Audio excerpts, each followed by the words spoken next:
This is just a sample of the audiobook. To get the complete audiobook, access the link posted in the first comment. Righteous social order against evil, and writing on Napoleon has been bedeviled ever since by a moral dimension, which has entailed an imperative to slander or glorify. Beginning with Stendhal, who claimed he could only write of Napoleon in religious terms, and no doubt inspired by Goethe, who saw his life as that of a demigod, French and other European historians have struggled to keep the numinous out of their work, and even today it is tinged by a sense of awe. Until very recently, Anglo-Saxon historians have shown reluctance to allow an understanding of the spirit of the times to help them see Napoleon as anything other than an alien monster. Rival national mythologies have added layers of prejudice which many find hard to overcome. Napoleon was, in every sense, the product of his times. He was, in many ways, the embodiment of his epoch. If one wishes to gain an understanding of him and what he was about, one has to place him in context. This requires ruthless jettisoning of received opinion and nationalist prejudice, and dispassionate examination of what the seismic conditions of his times threatened and offered. In the 1790s, Napoleon entered a world at war, and one in which the very basis of human society was being questioned.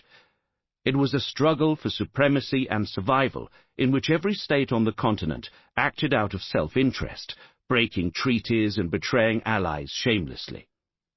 Monarchs, statesmen, and commanders on all sides displayed similar levels of fearful aggression, greed, callousness, and brutality. To ascribe to any of the states involved a morally superior role is ahistorical humbug, and to condemn the lust for power is to deny human nature and political necessity. For Aristotle, power was, along with wealth and friendship, one of the essential components of individual happiness. For Hobbes, the urge to acquire it was not only innate, but beneficent, as it led men to dominate and therefore organize communities, and no social organization of any form could exist without the power of one or more individuals to order others.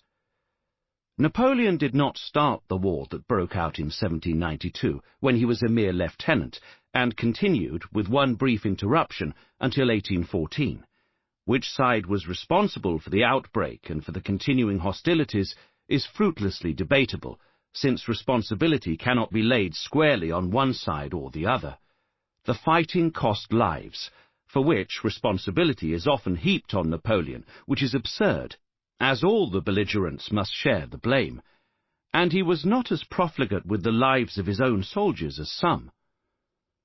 French losses in the 7 years of revolutionary government, 1792 to 99, are estimated at 400,000 to 500,000, those during the 15 years of Napoleon's rule at just under twice as high, at 800,000 to 900,000.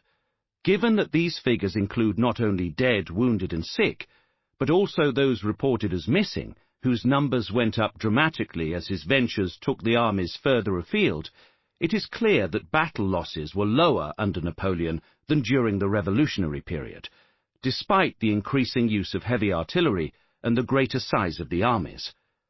The majority of those classed as missing were deserters, who either drifted back home or settled in other countries. This is not to diminish the suffering or the trauma of the war, but to put it in perspective. My aim in this book is not to justify or condemn, but to piece together the life of the man born Napoleone Buonaparte, and to examine how he became Napoleon, and achieved what he did, and how it came about that he undid it. In order to do so, I have concentrated on verifiable primary sources, treating with caution the memoirs of those such as Bourrienne, Fouché, Barras, and others who wrote principally to justify themselves or to tailor their own image, and have avoided using as evidence those of the Duchesse d'Abrantès, which were written years after the events by her lover, the novelist Balzac. I also ignore the various anecdotes regarding Napoleon's birth and childhood, believing that it is immaterial, as well as unprovable, that he cried or not when he was born, that he liked playing with swords and drums as a child, had a childhood crush on some little girl, or that a comet was sighted at his birth and death.